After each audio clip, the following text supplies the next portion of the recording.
Hi friends, ನಾವಿವತ್ತು SRS ಬೆಟ್ಟಕ್ಕೆ ಹೋಗ್ತಿದ್ದೀವಿ. ಎಲ್ಲರೂ ಬನ್ನಿ, ಎಲ್ಲರನ್ನೂ ಕರ್ಕೊಂಡು ಹೋಗ್ತೀನಿ. ಹಾಗೆ ನಮ್ಮ ವಿಡಿಯೋನ ಯಾರ್ಯಾರು ನೋಡ್ತಿದ್ದೀರೋ ಎಲ್ಲರೂ ಸಬ್ಸ್ಕ್ರೈಬ್ ಮಾಡ್ಕೊಂಡು ನೋಡಿ ಅಂತ ಕೇಳ್ಕೊತೀನಿ.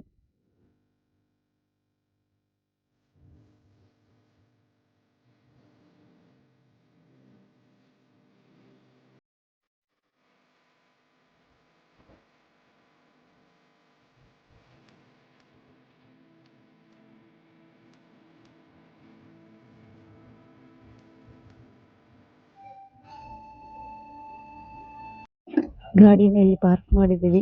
ಗಾಡಿ ಪಾರ್ಕ್ ಮಾಡಿಬಿಟ್ಟು ದೇವಸ್ಥಾನಕ್ಕೆ ಹೋಗಬೇಕು. ದೇವಸ್ಥಾನಕ್ಕೆ ಮೆಟ್ಲು ಹತ್ಕೊಂಡು ಹೋಗಬೇಕು. ಚಪ್ಪಲಿ ಎಲ್ಲ ಇಲ್ಲೇ ಬಿಡಬೇಕು ಅಂತ ಹೇಳಿದ್ರು. ಹಾಗೆ ಇಲ್ಲೇ ಬಿಟ್ಬಿಟ್ಟು ಹೋಗ್ತಾ ಇದ್ದೀವಿ. ಅಭಿಪ್ರಾಯ ಸ್ವಲ್ಪ ಹತ್ಬಿಟ್ಟು ಹೇಳ್ತೀನಿ ಇರು. ಮನೆಯಿಂದ ಖುಷಿಯಾಗಿ ಬಂದರು ಟ್ರೆಕ್ಕಿಂಗ್ ಮಾಡೋಣ ಅಂತ. ಕೆಳಗಿಂದ ಇದರಲ್ಲಿ ದಾರಿಯಲ್ಲೇ ಬರೋದಾ?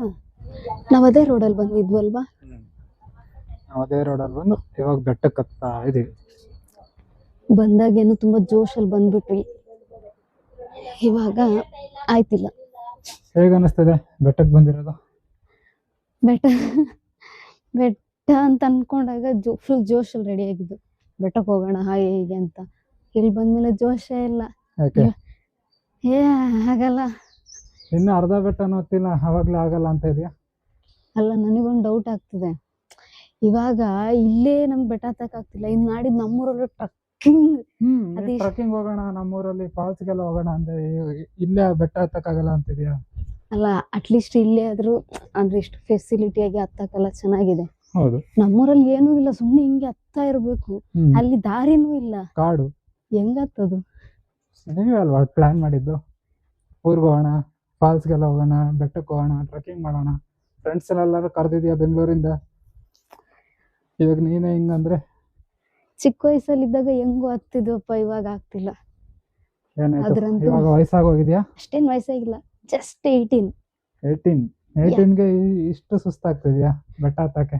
ಸ್ವಲ್ಪ ಮೇಲೆ ಹೋಗಿ ರಿಯಾಕ್ಷನ್ ನೋಡಿ ಮೇಡಮ್ದು.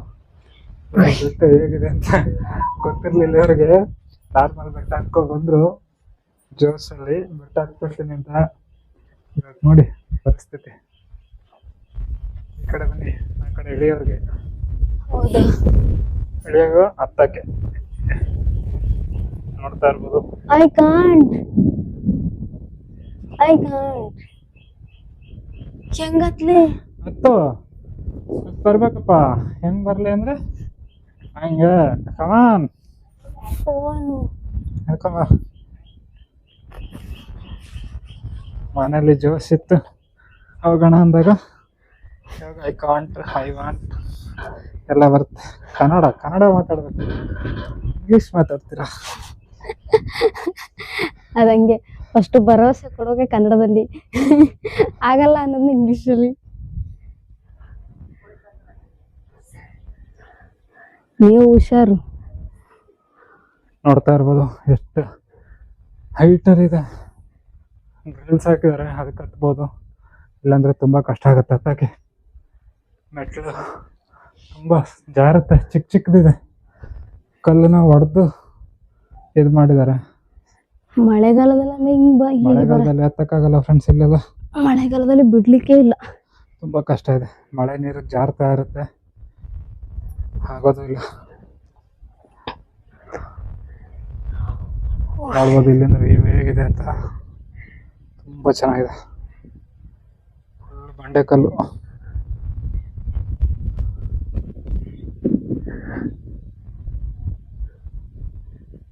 ಸುಸ್ತಲ್ಲ ಆಗಲ್ಲ. ಯಾಕೆ ಹೇಳಿ?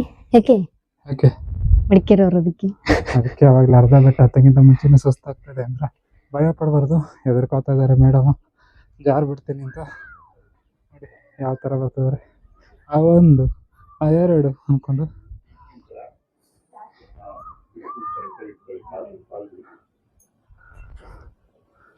ಅದೇ ಹೇಗಿದ್ದಾರೆ.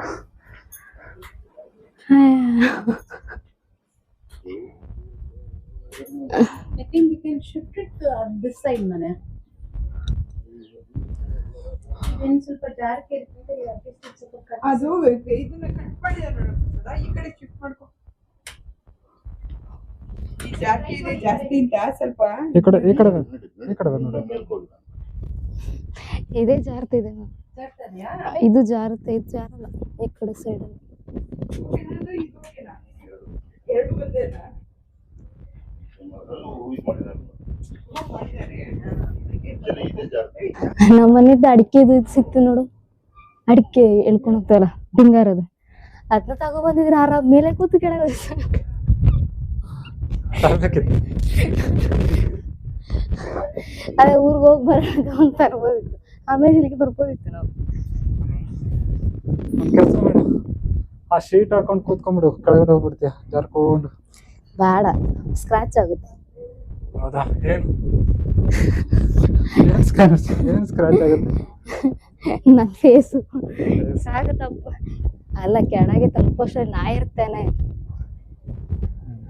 ಅಯ್ಯೋ ಇನ್ನು ಹಚ್ಬೇಕು. ಮಹೇಶ್ವರಿ, ನೋಡ್ತಾ ಇದ್ದೀರಾ ಮೇಡಮ್ ಕೈಲಿ ಆಗ್ತಾ ಇಲ್ಲ. ನಾವು ಮೈಸೂರಿಗಾಗಿ ಹೋಗೋದಾ ನಾಡಿದ್ದು? ಇಲ್ಲಪ್ಪ, ಮತ್ತೆ ಕುಶಾಲನಗರ. ಕುಶಾಲನಗರ, ಚನ್ನರಾಯಪಟ್ಟಣ, ಹೊಳೆನರಸೀಪುರ, ಹ್ಮ್. ಮಡಿಕೇರಿ ಆ ಕಡೆ ಮತ್ತೆ ಬರ್ತದೆ. ಅಮ್ಮನ್ ನೋಡಕ್ ಯಾವಾಗ ಹೋಗೋದು? ಬರ್ತಾ ಹೋಗೋದಾ? ಬರ್ತಾ ನೋಡೋಣ, ನೆಕ್ಸ್ಟ್ ಬಂದ್ಮೇಲೆ ಒಂದು ವೀಕ್ ಆಫ್ ಇದ್ದಾಗ ಹೋಗಿ ಬರೋಣ. ಇರ್ಬೋದು. ಹೇಗಿದೆ ನೋಡಿ, ಇನ್ನು ಹತ್ಬೇಕು, ಮೇಲಕ್ಕೆ ಹೋಗ್ಬೇಕು. ಗೈಸ್, ಇವತ್ತು ಆಫೀಸಿಗೆ ರಜಾ ಹಾಕ್ಬಿಟ್ಟು ಬಂದವನೇ ಗೈಸ್. ಇವನ್ ಮ್ಯಾನೇಜರ್ ಫೋನ್ ನಂಬರ್ ಸಿಕ್ಕಿದ್ರೆ ಕಾಲ್ ಮಾಡಿ ಹೇಳ್ಬಿಡಿ ಗೈಸ್. ಇಲ್ಲ ಇನ್ ಫ್ರೆಂಡ್ಸ್ ಯಾರಾದ್ರೂ ನೋಡಿದ್ರೆ ಹೇಳ್ಬಿಡಿ ಗೈಸ್. ಇನ್ನು ಟೈಮ್ ಪಾಸ್ ಮಾಡ್ತಾನೆ ಗೈಸ್ ಇದು. ಟೈಮ್ ಪಾಸ್ ಆಗಿದ್ರೆ ಇಲ್ಲಿ ಬಂದ್ರೆ ಕೇಳಿ. ನಾನು ಬರ್ತೀನಿ ಅಂದೆ, ಇವನ್ ಬಿಡ್ತಿಲ್ಲ, ನಾನು ಬರ್ತೀನಿ. ನಿಮ್ಗೆ ಗೊತ್ತಲ್ಲ ಗಾಡಿ ನಾನು ಎಷ್ಟು ಸ್ಪೀಡಲ್ಲಿ ಹೊಡಿತೀನಿ. ಹೌದೌದು, ಸೀರೆ ಯಮನ ಹತ್ರನೇ ಹೋಗ್ತಿತ್ತು ಗಾಡಿ ಪಾರ್ಕಿಂಗಿಗೆ, ಅಷ್ಟು ಸ್ಪೀಡಾಗಿ ಹೋಗ್ತಾರೆ ಅವರು. ಪಾರ್ಕಿಂಗ್ ಯಮನ ಹತ್ರ ಮಾಡ್ಬಿಡೋಣ. ನಮ್ ಗಾಡಿ ಆಕ್ಚುಲಿ ಯಮಹ, ಅದಕ್ಕೆ ಯಮನಿಗೆ ಯಮಹನ ಕೊಡೋಣ ಅಂತ ಹೋಗ್ತಿದ್ದೆ. ಹೌದಾ? ಹ್ಮ್. ಓನರ್ ಅವ್ರದ್ದು? ಎಲ್ಲಾದ್ರೂ ಓನರ್ ನಾನೇ, ಮನೆ ಓನರ್ ನಾನೇ, ಗಾಡಿ ಓನರ್ ನಾನೇ, ನಿನ್ನ ಓನರು ನಾನೇ, ಈ ಯೂಟ್ಯೂಬ್ ಚಾನಲ್ ಓನರು ನಾನೇ. ಹಾಗಾದ್ರೆ ಯಾಕಂದ್ರೆ ಆರ್ಕೆ ಅಂತಂದ್ರೆ ರಂಜಿನಿ ಕುಮಾರ್ ನಾಯಕ್ ಅಂತ ಸ್ಟಾರ್ಟ್ ಆಗೋದು. ನಾವು ಹುಡುಗರು ಕಷ್ಟಪಟ್ಟು ಎಲ್ಲ ಸಂಪಾದನೆ ಮಾಡೋದು, ಹುಡುಗಿರು ಬಿಟ್ಟು ಪ್ರಮೋಷನ್ ಮಾಡ್ಕೊಳ್ಳೋದು, ಇದೇ ಆಗತ್ತ ಹುಡುಗರ ಲೈಫ್ ಎಲ್ಲ ಹಿಂಗೆ. ಅಲ್ಲ, ಹಿಂಗ್ ಸುತ್ತ ಹಾಕಿ ಬರೋಕಿಂತ ಹಿಂಗೆ ತೆಗಿಬೋದಿತ್ತು ತಾನೆ ಕೆಳಗೆ. ನಿನ್ನ ಅಪ್ಪನಿಗೆ ಹೇಳು, ಬಾಲ ನನಗೆ ಮಾಡಿ ಕೊಡ್ತಾರೆ, ಕೆಳಗಿಂದ ಇಲ್ಲಿ ಒಂದು ಮೆಟ್ಲು ಹಾಕ್ಸ್ಕೊಡು ಬಾಲನ, ನಾನು ಬೆಟ್ಟಕ್ಕೆಲ್ಲ ಹತ್ತಕ್ಕೆ ಅಂತ ಹಾಕೊಡ್ತಾರೆ. ನೋಡಿ ಗಾಯ್ಸ್, ನಾವು ಬೆಟ್ಟ ತುದಿ ತಲುಪಿದ್ದೀವಿ. ಇಲ್ಲಿಂದ ನೋಡಿದ್ರೆ ಒಳ್ಳೆ ವ್ಯೂ ಪಾಯಿಂಟ್ ಕಾಣಿಸ್ತದೆ. ಅಲ್ಲಿ ಕೆಳಗೊಂದು ರೆಸಾರ್ಟ್ ಇದೆ, ಒಂದ್ಸಲ ಅಲ್ಲೂ ವಿಸಿಟ್ ಮಾಡಬೇಕು. ಇಲ್ಲಿ ಒಂಥರ ಪೀಸ್ ಆಗಿದೆ, ಯಾವ ಮ್ಯಾನೇಜರ್ ಕಾಟ ಇಲ್ಲ, ಕೊಲೀಗ್ಸ್ ಕಾಟ ಇಲ್ಲ, ಡ್ಯೂಟಿಗೆ ಹೋಗ್ಲೇಬೇಕು ಅನ್ನೋ ಟೆನ್ಷನ್ ಇಲ್ಲ, ಸೌಂಡ್ಸ್ ಇಲ್ಲ, ನೆಮ್ಮದಿಯಾಗಿದ್ದೀವಿ ಗೈಸ್. ಅಲ್ಲೊಂದು ಲೈನ್ ಹಾಕಿದ್ರು, ಅತ್ಯಂತ ಕೆಟ್ಟ ಸಮಯದಲ್ಲಿ ನಮ್ಮ ಕೈ ಬಿಟ್ಟವರನ್ನು, ಹಾಗೆ ಅತ್ಯಂತ ಒಳ್ಳೆ ಸಮಯದಲ್ಲಿ ನಮ್ಮ ಕೈ ಹಿಡಿದವ್ರನ್ನು ಯಾವತ್ತೂ ಮರಿಬಾರ್ದು. ಅಂದರೆ ನಮ್ಗೆ ಹೆಲ್ಪ್ ಮಾಡಿದವ್ರನ್ನು, ಅದೇ ಕ್ರಿಟಿಕಲ್ ಸ್ಟೇಜಲ್ಲಿ ನಮಗೆ ಬಿಟ್ಟೋದವ್ರನ್ನು ಯಾವತ್ತೂ ಮರಿಬಾರ್ದು. ನಾವು ಕೆತ್ತಣ, ನಾವು ಕೆತ್ತದೇನಿದೆ ಅರ್ಸಿ. ಹೆಲೋ, ಈ ಕಡೆ ಬನ್ರಿ, ಈ ಕಡೆ ಬನ್ನಿ. ಅಷ್ಟೇ ಇದೀರಾ, ಗಾಳಿಲಿ ಹಾರ್ಕೊಂಡು ಹೋಗ್ಬಿಡ್ತೀರಾ ಮತ್ತೆ. ನೀವು ಬಾರಿದಪ್ಪ, ನೀವು ನೋಡ್ಕೊಳ್ಳಿ ಫಸ್ಟ್. ಮದುವೆ ಆದ್ಮೇಲೆ ಎಲ್ಲ ಗಂಡಸರ ಪರಿಸ್ಥಿತಿ ಇಷ್ಟೇ, ಹೆಂಡತಿ ಬ್ಯಾಗ್ ಹಿಡ್ಕೊ, ಹೆಂಡತಿ ಹಿಂದೆ ಹೋಗು. ಅಲ್ಲ ಹೆಂಗಲ್ವಾ, ಇಷ್ಟು ದೊಡ್ಡ ಕಲ್ಲು ಅಡಿಗೆ ದೇವಸ್ಥಾನ. ಹೇಗೆ ಅನ್ನಿಸ್ತದೆ ಬಂದಿದ್ದು? ಗಾಡಿಯಲ್ಲಿ ಬರ್ತಾ ಅನಿಸ್ತಿತ್ತು ವಾಪಸ್ ಹೋಗ್ಬಿಡೋಣ ಮನೆಗೆ ಅಂತ. ಅಂದರೆ ತುಂಬ ದೂರ ಆಯಿತು ನಮ್ಮ ಮನೆಯಿಂದ ಅಂತ. ಬೆಟ್ಟ ಹತ್ಬೇಕಾದ್ರೂ ಆಗ್ತಿರ್ಲಿಲ್ಲ, ಬಟ್ ಇಲ್ಲಿ ಏನೋ ಒಂಥರ ನೆಮ್ಮದಿ. ಎಷ್ಟು ಹತ್ತಿ ಇಲ್ಲಿ ಬಂದು ದೇವ್ರ ದರ್ಶನ ಮಾಡಿದಕ್ಕೂ ಸಾರ್ಥಕ ಆಯ್ತು. ಅಂದ್ರೆ ಎಷ್ಟು ದೊಡ್ಡ ಬಂಡೆ ಒಳಗಡೆ ಎಷ್ಟು ಚಿಕ್ಕ ದೇವಸ್ಥಾನ, ಅದು ಒಳಗಡೆ ಎಷ್ಟು ಜಾಗ ಇದೆ ನೋಡಿ. ಇಲ್ಲಿಂದ ಹೊರಗಡೆಯಿಂದ ನೋಡಿದ್ರೆ ಅಷ್ಟು ಜಾಗ ಒಳಗಡೆ ಇದೆ ಅಂತ ಗೊತ್ತಾಗಲ್ಲ. ಅಲ್ಲಿ ಒಂದು ಬಸವ, ದೇವರ ವಿಗ್ರಹ, ಇಲ್ಲೂ ಅಷ್ಟೇ ಗಣೇಶ ಎಷ್ಟು ಚೆನ್ನಾಗಿ ಬಂದಿದೆ ನೋಡಿ. ಯಾರು ಕೆತ್ತನೆ ಮಾಡಿಲ್ಲ ಅನ್ಸುತ್ತೆ, ಉದ್ಭವ ಮೂರ್ತಿ ಥರ ಕಾಣಿಸ್ತಾ ಇದೆ ಅದು. ಅಲ್ಲಿ ಏನೋ ಬರ್ದಿವ್ರೆ, ಆದ್ರೆ ಏನೋ ಕಾಣಿಸ್ತಾ ಇಲ್ಲ, ಅದು ಹೊರಟೋಗಿದೆ. ಗಾಳಿ ಮೈಕಲ್ ಮಾತಾಡಿದ್ರೆ ಕೇಳಿಸಲ್ಲ, ಜೋರಾಗಿ ಕಿರ್ಚಿ ಮಾತಾಡಿದ್ರೆ ಕೇಳಿಸಲ್ಲ, ಅಷ್ಟು ಗಾಳಿ ಬೀಸುತ್ತೆ. ಇದೇ ಥರ ದೇವಸ್ಥಾನ ಜೊತೆ ಪಕ್ಕದಲ್ಲೂ ಇದೆ, ನೀರು ಎಲ್ಲಿಂದ ಬರುತ್ತೆ ಅಂತ ಇಷ್ಟು ಮೇಲ್ಗಡೆ ಗೊತ್ತೇ ಇಲ್ಲ. ಎಷ್ಟು ನೀರು ಸ್ಟೋರೇಜ್ ಆಗಿದೆ. ಆದ್ರೆ ಅದನ್ನೂ ಜನಗಳು ಗಲೀಜ್ ಮಾಡಿದ್ದಾರೆ. ಕಸ, ಬಾಟಲ್, ಚಾಕ್ಲೇಟ್ ಕವರ್ ಎಲ್ಲ ಅದರಲ್ಲಿ ಅದೇ ಬಿಸಾಕಿದ್ದಾರೆ. ಕಸ ಬಿಸಾಕೋದು ಎಲ್ಲಂದ್ರೆ ಈ ಲವ್ ಸಿಂಬಲ್ಸು ನೋಡಲ್ಲ, ಹೆಸರು ಕಿತ್ತಾನೆ. ಎಲ್ಲಂದ್ರಲ್ಲಿ ಹೆಸರು ಬರೀತಾರೆ. ಎಲ್ಲಿ ಪ್ರೀತಿ ಅನ್ನೋದು ಮನಸ್ಸಲ್ಲಿ ಇರಬೇಕು, ಕಾಣೋ ಶಿಲೆಗಳ ಮೇಲೆಲ್ಲ. ಹೋದ್ರು ಕಂಪೆಲ್ಲ ಸ್ವೀಟ್ನೆಸ್ ಬಳಸ್ಕೋಬೇಕು ನೀಟಾಗಿ. ನಮ್ಮ ಇಂಡಿಯಾದಲ್ಲಿ ಸ್ಕೂಲಲ್ಲೂ ಹೇಳ್ಕೊಡಲ್ಲ ಹೇಗಿರ್ಬೇಕು, ಹೋಗಿರೋ ಜಾಗದಲ್ಲಿ ಹೇಗೆ ಮಾಡ್ಬೇಕು, ಸ್ಕೂಲಲ್ಲಿ ಹೇಳಲ್ಲ. ನೋಡಿ ಈ ಥರ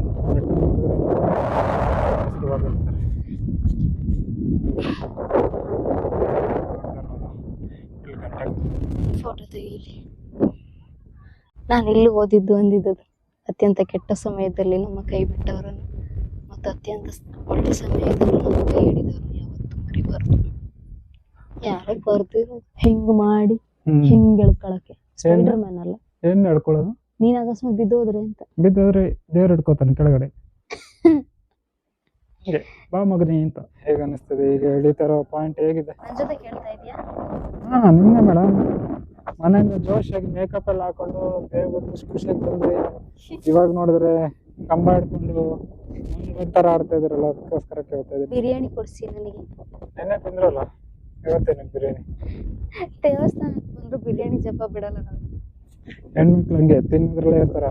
ನೋಡಿ ಹೆದರ್ಕೊಂಡು ಎಳಿತಾವಳೆ. ಇಲ್ಲಿ ಅಲ್ಲ, ಅಲ್ಲಿ ಕೆಳಗೆ ಹಿಂಗೆ ಉಂಟಲ್ಲ, ಅದ್ರಲ್ಲಿ ಹಿಂಗೆ ಇಳಿಯೋದು.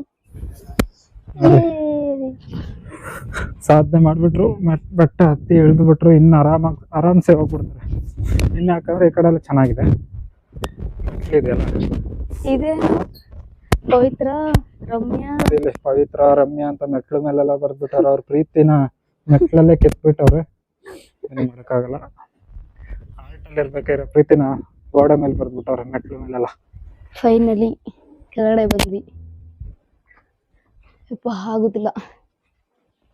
ಏನೋ ಅನ್ಕೊಂಡು ಬಂದಿರ್ತೀವಿ, ತುಂಬ ಈಸಿ ಇದೆ ಹಾಗೆ ಹೀಗೆ ಅಂತ.